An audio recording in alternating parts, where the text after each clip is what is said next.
It's one thing for somebody to reject you and never come back, and that makes a lot of sense. It's another thing for somebody to reject you and then come back periodically, and then come back whenever they sense that you're happy, and then come back whenever they sense that you're getting over them.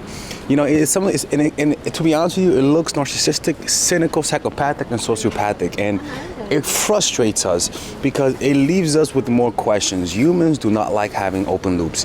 Humans do not like not knowing why things happen. And as a result, it makes us more obsessed with them. And so this is deemed very cruel, very confusing, and a big portion of the human experience. So let's talk about why that is, right? And this is something that as guys, this happens often. But what surprised me as a guy is that this also happens to women, right? I used to hate when women used to reject me and yet watch my stories and yet like my photos, where they won't respond to your messages, but they'll like your photos, they'll like your post. And that used to infuriate me to no degree. And you can almost project your fantasies, especially if you feel like you've been wronged in life, and assume that they're doing it, and they're like, you know, like they're even like going like that and petting their dog, their evil little weirdo hairless cat, and like, I'm gonna fuck with him now. So the truth is that sometimes that's exactly what's going on. Right? That's exactly what's going on. Their pinkies like this and all that kind of stuff. A lot of people are just cruel. But a big portion of them is that because they just regret it. A lot of the times, when people don't respect you, when people think that you're always going to be there, when people see you as a doormat, and when people know that no matter what to do, you're always going to accept them, a lot of the times they have more willingness to do this type of stuff. The psychology of someone who acts as a doormat and allows their partners to repeatedly reject them, leave, and come back without fear can stem from various factors. Here are a few potential psychological explanations. Low self-esteem. Individuals with low self-esteem may struggle to establish boundaries and assert their needs and desires in relationships. They may fear abandonment and believe that accepting mistreatment is better than being alone. People-pleasing tendencies. Some individuals have a strong desire to please others and avoid conflict at all costs.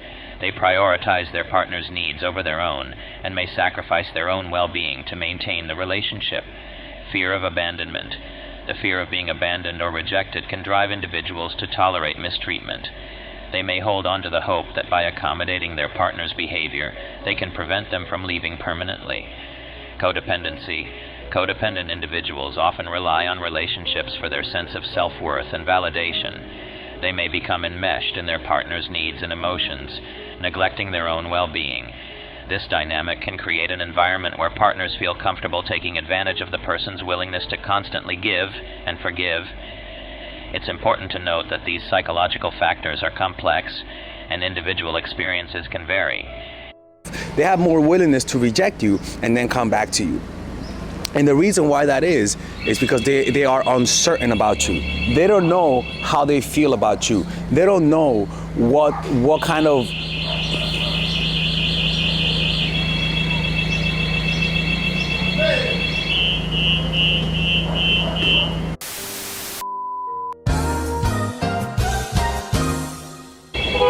What's a sound? Whenever you leave, they regret it. And whenever you're there, they don't want you there. That is just somebody who has a weird attachment style. The type of attachment style, if you try to conquer, if you try to overcome, it'll naturally lower your self-esteem over time. People, anytime somebody keeps leaving and coming back to you. When someone stays with a person who has an ambivalent attachment style, a dynamic of mixed emotions and uncertainty emerges. The individual with the ambivalent attachment style tends to oscillate between intense need for closeness and fear of rejection or abandonment. As a result, the person they are in a relationship with may experience a roller coaster of emotions. Staying with someone who has an ambivalent attachment style can lead to feelings of confusion, as their partner's inconsistent behavior triggers a constant cycle of hope and disappointment. The individual may find themselves constantly seeking reassurance and validation from their partner, hoping to alleviate their anxieties and fears. However, the ambivalent partner's fear of rejection can also lead to clingy and possessive behaviors, suffocating their partner and creating a sense of sufficiency. This can result in the person feeling trapped or unable to meet their own emotional needs. The impact can be psychologically draining, as the individual may question their self-worth and constantly second-guess the stability of the relationship. They may feel a persistent fear of abandonment and struggle with trust issues as the ambivalent partner's inconsistent behavior erodes their sense of security. Rejecting you and then coming back to you, you begin to internalize it, and you begin to assume and believe that you are somebody who's not lovable, somebody who doesn't deserve to have consistent love. And that's the only reason why you're tolerating it, because you believe that's the best that you could do. You believe that this is what the world has to offer you, and all you gotta do is to shut your mouth and take it. But let me tell you something, that is not the case. Don't get used to this type of pattern. People who leave and come back to you will ruin your emotional life, will ruin your attachment styles. It will ruin every potential relationship that you could have. So you accepting this, you're pretty much gonna pay a price. You can't just take this type of disrespect and assume there's no price for it. You're gonna pay a price, and that price is that you're gonna end up attracting more men like this, because your emotional state of mind, how you see yourself, your self-image, is what attracts the men in your life, is what attracts your partner. So if you have a negative self-image, you're only going to fall in love with people who confirm that negative self-image. If you believe you're not worthy of love, you're only gonna attract and keep people who sustain and who reinforce that feeling that you're not worthy of love. That's just your ego. That's just a broken, hurt, demoralized ego. You have been crippled, completely crippled, dating people who are inconsistent. You know, it's kind of like you start off needy because of maybe some trauma in your life, and that's understandable. But what happens is that if you act on that neediness, it'll reinforce that type of mindset. It's like a virus, like a bacteria that keeps reproducing in your mind. And you don't feel like it's gonna have any consequences, but what happens is that you become more of that needy, doormatty, I can't respect you type of person. You know, and I've dated women like that. I've dated women who are so sweet, but my God, they had no backbone, zero backbone. Now the next one is that they can't see you with someone else. A lot of the times, some people see you as an extension of themselves, as an extension of their ego, especially narcissistic fucks, right? Narcissists possess a distorted perception of self, viewing others as mere extensions of their own existence. They exploit and manipulate individuals to serve their insatiable need for admiration, control, and validation. In this self-centered pursuit, narcissists often dehumanize those around them, reducing them to mere objects or tools in their grandiose narrative. To the narcissist, relationships are transactional rather than genuine connections. They view others as pawns to fulfill their desires, disregarding their autonomy and emotions. By treating individuals as instruments for personal gain, they strip away their humanity, reducing them to mere accessories in their self-centered drama. The narcissist's dehumanization finds expression in various ways. They may disregard the needs and feelings of others, dismissing them as inconsequential in comparison to their own. Boundaries become non-existent as they use people as vessels to inflate their fragile ego. Empathy is absent, as they lack the capacity to truly understand or care for the experiences of others. By dehumanizing those around them, narcissists perpetuate a toxic cycle of manipulation and control. They exploit vulnerabilities, gaslighting and demeaning their victims to maintain a sense of superiority. In their eyes, people become objects to be discarded once they no longer serve their purpose. It is essential to recognize the destructive nature of narcissistic behavior and prioritize self-care when dealing with such individuals. They see you unconsciously as a property of theirs. That's why they can't see you happy. It's almost like when we start dating people, we could date them and we don't think any of them, but as soon as we start loving them, all of a sudden we can't imagine somebody loving them. All of a sudden we can't imagine them being with somebody else. It's almost like we kill their individuality. We kill what makes them human. It's an unconscious process. I am not blaming them. It's just an unconscious process. It's something that happens to everyone. We tend to objectify the other person when we fall in love, and that's why we can't imagine them being with somebody else, when in reality they're autonomous humans, and for some reason that just happens in the human brain. Now what happens is that it goes even further, where not only do they not want you, but also they don't want you to be with somebody else. I had clients who are in those types of situations, and those are the most frustrating kind, because it frustrates me because I get frustrated because of what they're letting the guy do to them. It's kind of like, so he doesn't want to be in a relationship with you, but at the same time he doesn't want you to get in a relationship. What in the fuck? That makes no sense, and that happens so often, right? And unfortunately, you can't see the selfishness whenever you are in love with them. You can't see the selfishness whenever you feel those types of emotions for them, and as a result, you're gonna take it as a sign that they care, as a sign that they love you, right? You're gonna misinterpret it because of the halo effect. Halo effect is a psychological phenomenon that occurs when a person's overall impression of someone influences their evaluation of specific traits or characteristics. When it comes to falling in love, the halo effect can impact how we perceive our romantic partners, causing us to interpret everything they do as positive and ignore or overlook any negative qualities or behaviors. For example, if someone is physically attractive, we may assume that they are also kind, intelligent, and successful, even if we have no evidence to support these assumptions. This cognitive bias can lead us to idealize our partners and view them through rose-colored glasses, making it difficult to see any flaws or shortcomings. Furthermore, this bias can be reinforced by our emotional attachment to our partners. When we are in love, our brains release hormones such as oxytocin and dopamine, which can enhance our feelings of pleasure and bonding. These feelings can further strengthen the halo effect, making it harder for us to see any negatives in our partner's behavior. However, it's important to note that the halo effect can also have negative consequences for relationships. By ignoring or overlooking negative qualities, we may be more likely to tolerate behaviors that are harmful or unhealthy. But the truth is that eventually, after a while, you're gonna realize what this is. It's just pure selfishness.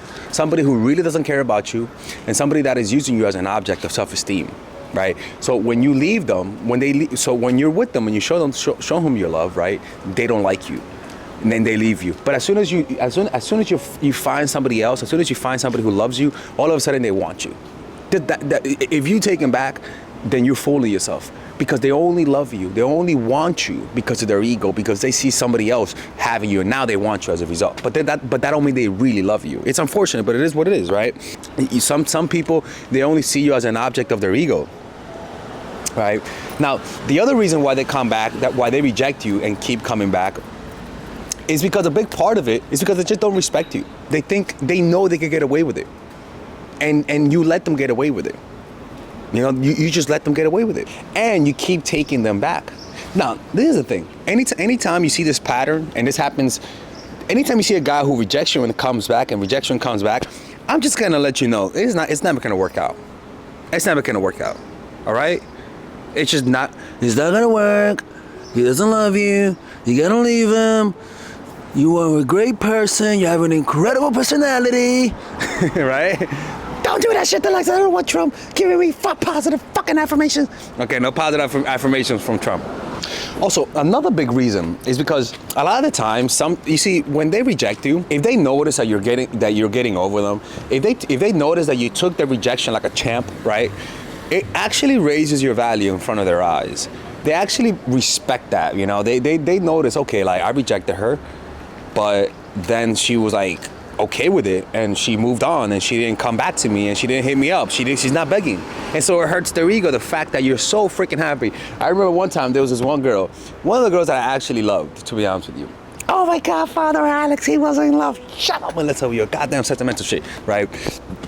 I really did end up loving her, to be honest with you, but she rejected me.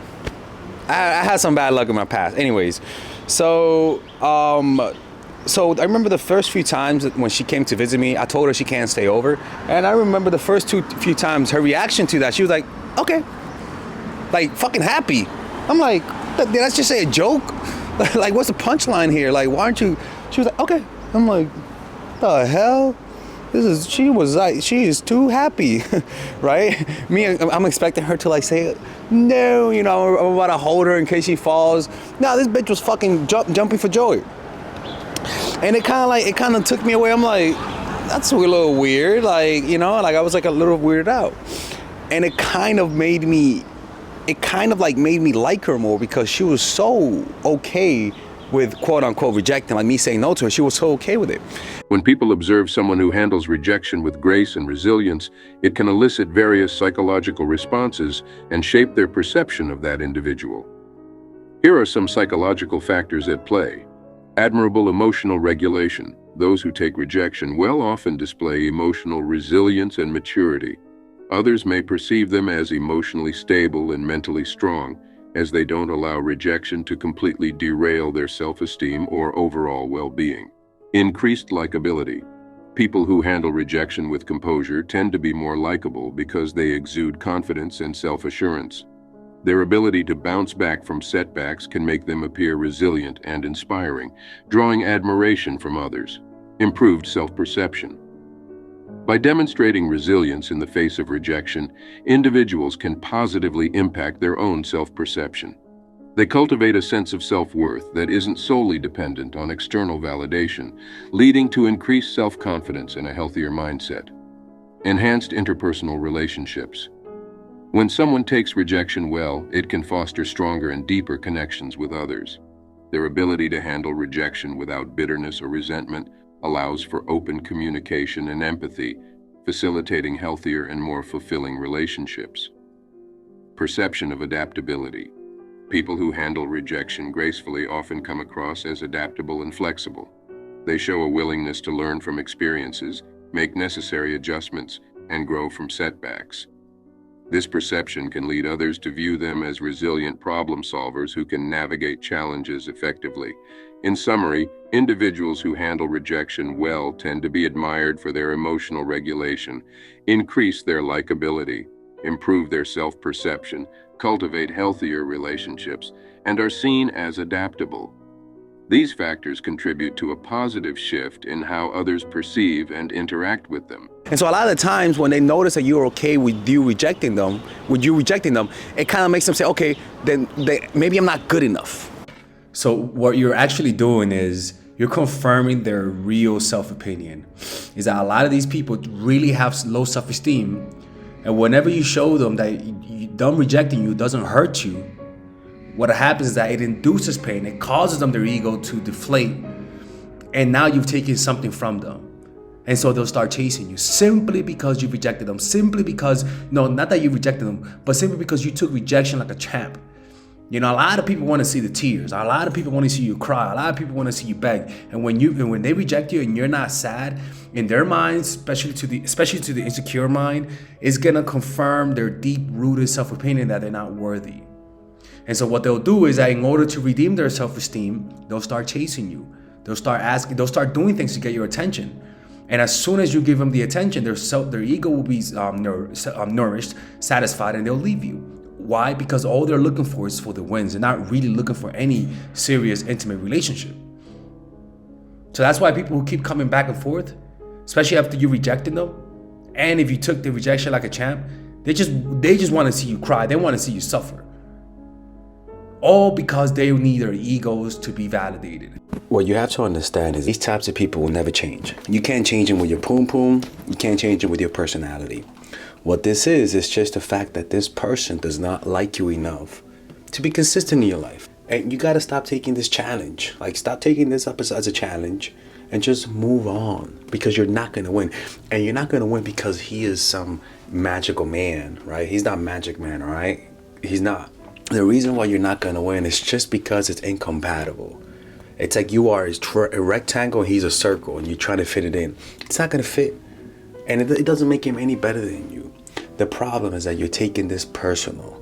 You believe that this is a reflection of your value as a person, and that's why you are unconsciously trying to figure this out, trying to work this out. When the truth is that the more you try to understand, the more confused you'll be. Sometimes it's best to just let it be. Don't scratch the itch and keep moving forward.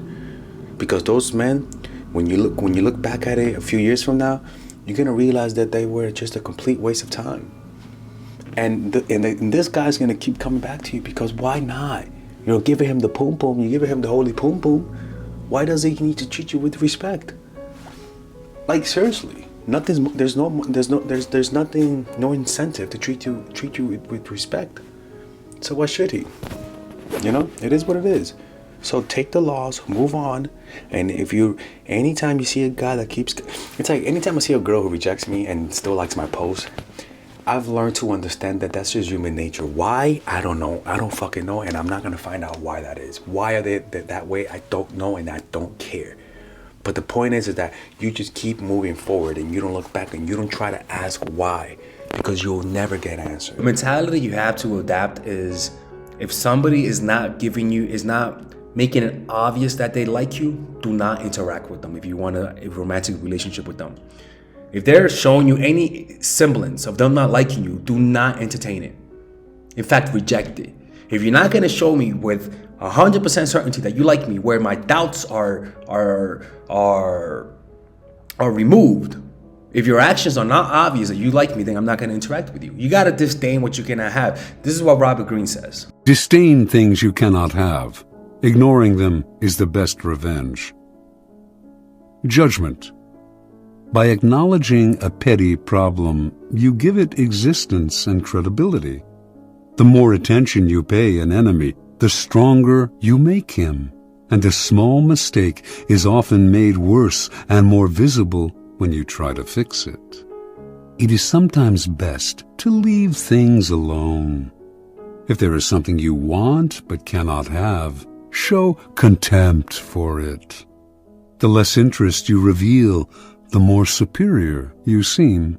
And the thing is that when you are hard-headed and you need to know everything, you're gonna get played. Some things is best that you don't know. Some things is best that you don't explore, that you don't find out why, because you'll never get some answers. Like, I stopped trying to get answers why people do that kind of stuff. I just take it as lack of interest. Whenever I see hot and coldness, somebody being hot and cold, even if they reject me and come back, you just gotta take it as them not liking you. It's almost like you gotta see this as like food, right? Imagine getting love and attention from someone as food, but imagine getting the negatives, like imagine the hot being the food and the cold being the bacteria, the yeast, the like dirty shit from the streets, right? If there is enough outside material, like if there's bacteria in the food, if there is like if it fell on the ground, but if the food fell on the ground and it was on the ground for too long, I don't care how much good that food has. If it was dropped, you better not eat it. If it started to rot, you better not eat it. And so what a lot of people do is almost similar to that, where the guy sending them hot and cold, and all people are focusing on is the fact that, but he's nice to me, but you're not aware that you're consuming poison. That with that good meal, you're gonna get food poisoning, right? And that's the same with people. Anytime somebody's sending you mixed signals, the positive and the negatives, you should always focus on the negative, because the negative will have more of an impact in your life than the positive that he provides for you. What you want to do is avoid problem before creating good things in your life, right? For example, you first want to prevent problems. Rather than trying to heal a disease, it's better to prevent the disease by eating right and living a good lifestyle. And it's very similar to this, where a lot of you guys live in a healthy emotional lifestyle, where you are attracting people who are completely destroying your emotional life, all because it provides some positivity. And this is honestly, for real, it just sounds like an addiction. Me talking about it right now, it sounds like how people who are addicted to things and stuck, that's how they see the world, right? Their minds are completely broken because they're in a pleasure-seeking state of mind. And it's very difficult to get out of that pleasure-seeking state of mind, that hedonistic lifestyle. And it takes a lot of work and a lot of meditation and help from the outside. Sometimes you can't do it yourself. Sometimes you need to call someone and get help. A lot of people find it weird getting help for relationships, but it's kind of like, relationships are also toxic. And if you don't have somebody who's guiding you, who's giving you a wider point of view, who's not as emotionally attached to the situation like you are, it's going to be very difficult to see the reality of things, And that's why I offer one-on-one coaching, right? That's why a lot of people call me to get one-on-one sessions, because they usually call me for me to illuminate to them their own biases, because it's very hard to be aware of our own biases. It's harder than people think, because they could be staring at us right in the face, and we still cannot see it because of the intensity of our egos, right? Anyways, I hope this video explained to you guys why men who reject you come back. A lot of times they're not coming back for you, they're just coming back for the poom poom. Also, I forgot to add another thing, is that a lot of the times, sometimes they just have a girlfriend who's on and off, and you're just that standby chick. You know, that's why you just don't accept this type of behavior. People just don't accept it. All right. Anyways, if you guys want to work with me one-on-one, go to myfighttraction.org, and I'll see you guys later. All right, ladies and gentlemen, if you guys haven't purchased any of my courses, we have a special bundle deal for everyone. So that you could purchase all of my courses, meaning you could purchase the psychological game of attraction, natural chemistry, and nice girl, along with all of the bonuses. Originally, if you purchase everything without the bundle, it'll be around $500, to be honest with you. But right now, if you guys purchase it with the bundle, you guys will be able to get all of these courses: psychological game of attraction, which is for women who are single; natural chemistry, which is for women who are in a relationship; nice girl, which is a course on assertiveness, along with all of the bonuses: social mastery, practical mastery in terms of how to master anything, social mastery in terms of how to master your social skills, and the laws of human nature, wherein it's part of the Robert Greene book club I used to have. All of these, naturally, like I said, it's $500. Now you can get it at $394, which is essentially 20% off everything. But if you guys want to purchase a more affordable bundle, you guys can purchase the bundle without the bonuses, and that will be at $224 rather than the $300. Well, rather than the $293 that you guys would naturally purchase it. So you could purchase it with the bundle or without the bundle. You could purchase it with the bonuses or without the bonuses. It's all of the work that I put in the last 4 years, in the last 5 years actually, all of the research that I've done. And this course, rather than watching all of my videos, and because they could be random and you could sort of like lose the big picture because there's just so many videos, you guys get all of the content condensed in a course. Trust me, people, if you guys purchase this, you won't regret it. If you haven't purchased it, hopefully this will push you towards it, because it's something that I believe in, and everyone who's purchased my course have been satisfied with it. And if they didn't like it, I always give their money back. I have never rejected a refund. All right. So purchase it right now. Click on the description down below where it says purchase the bundle, and I'll see you guys inside.